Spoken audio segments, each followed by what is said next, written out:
Alright everyone, and here's my review of the brand new TTArtisan AF 35mm f1.8 Mark II lens. Their original 35mm lens was okay when I tested it just over a year ago, quite sharp but with somewhat inconsistent autofocus and some crazy colour fringing and flaring. The new Mark II version is supposedly optically improved, while also being much smaller and at a very low price of only $125 or £130 here in the UK, very inexpensive, so it could be a really tempting proposition, especially considering the fantastic images it can get you. It offers an aps-c image circle only, so it's the full frame equivalent of about 53mm, giving you a lovely standard field of view, neither wide angle nor telephoto, and with that maximum aperture of f1.8, it can offer you noticeably out of focus backgrounds as well. It will be available for Fuji X, Sony E and Nikon Z mount mirrorless cameras, and I'm testing a Fuji version today. Like the original, this lens features autofocus. I'd like to thank TTArtisan very much for sending me one of these lenses for testing, although as usual this is a totally independent review. The lens is small and lightweight at only 176 grams, much nicer to handle than the original. The lens's body is still made of metal and it's based on a metal lens mount without any weather sealing. The lens's rear cap has a USB port built in, so you can update firmware that way. As you can see, it's a dead simple lens, with its only control point being a metallic manual focus ring. You have to switch between auto and manual focus in your camera's menu. That focus ring turns very smoothly and the focus motor responds to it well enough, but the focusing steps are not very precise. It can occasionally be tricky to get the exact focus that you need at f1.8. And here you can see that the lens suffers from a small amount of breathing as you focus in and out. The lens's autofocus is quiet and runs at an average speed, and it's quite accurate too. It has just a quick hunt before fully locking into focus, so it's possible to get slightly more confident mechanisms than this, but really it's working okay.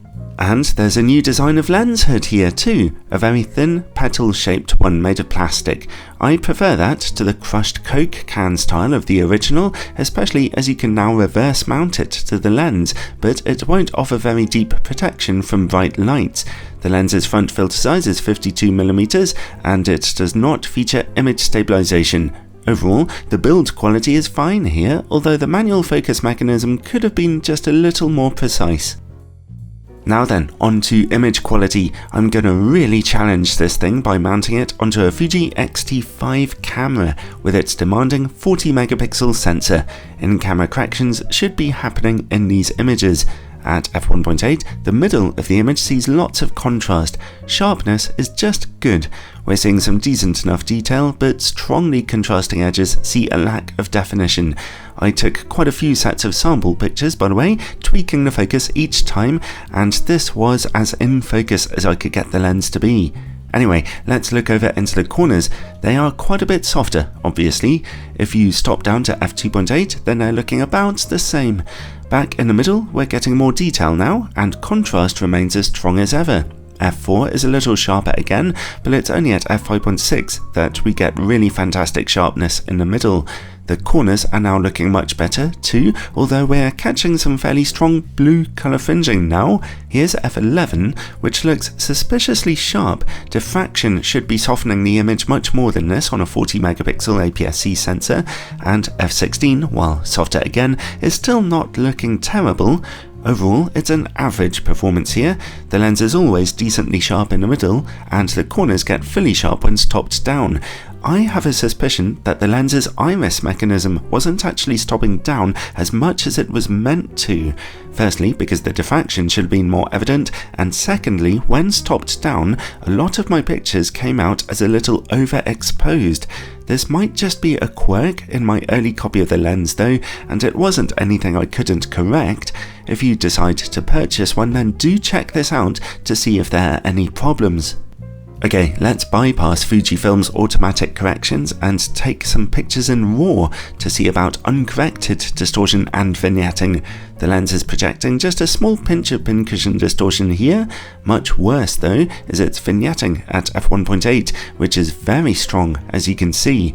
Stop down to f2.8, f4 and f5.6 to see it slowly get pushed back into the image corners. So if you're shooting in RAW, make sure that the peripheral illumination is being corrected properly.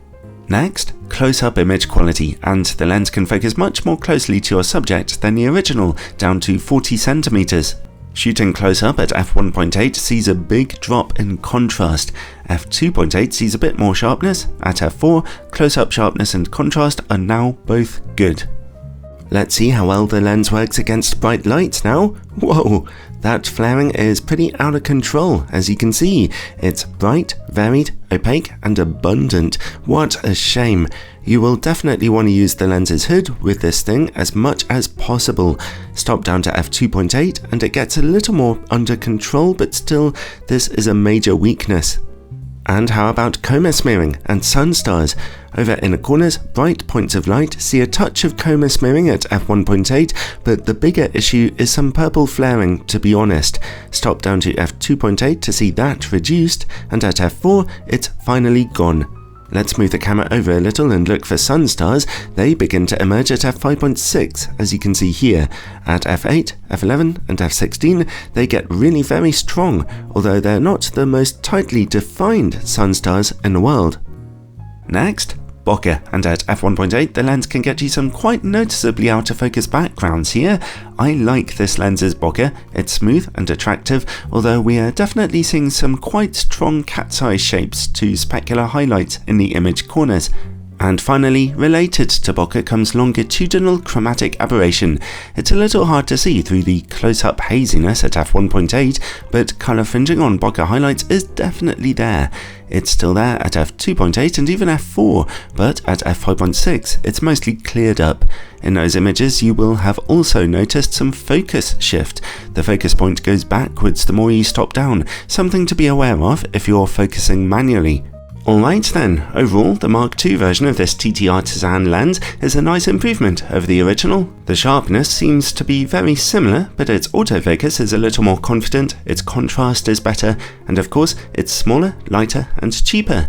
My biggest concern was that the iris mechanism might not have been stopping down quite as much as it should have been, but that could easily be a niggle on this early production copy of the lens. Still, check your own if you purchase one.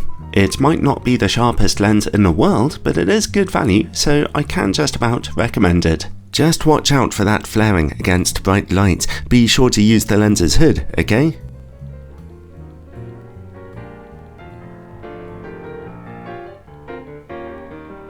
Okay, thanks for watching everyone. I hope you find these reviews helpful, and there are over 800 more on my channel right now. Check out my new playlist, which lists them all by camera mount, and if you want to support the work that I do here, then check out my Patreon page in the description below, where supporters get all kinds of exclusive bonus content and early access to reviews. Ciao for now, everyone.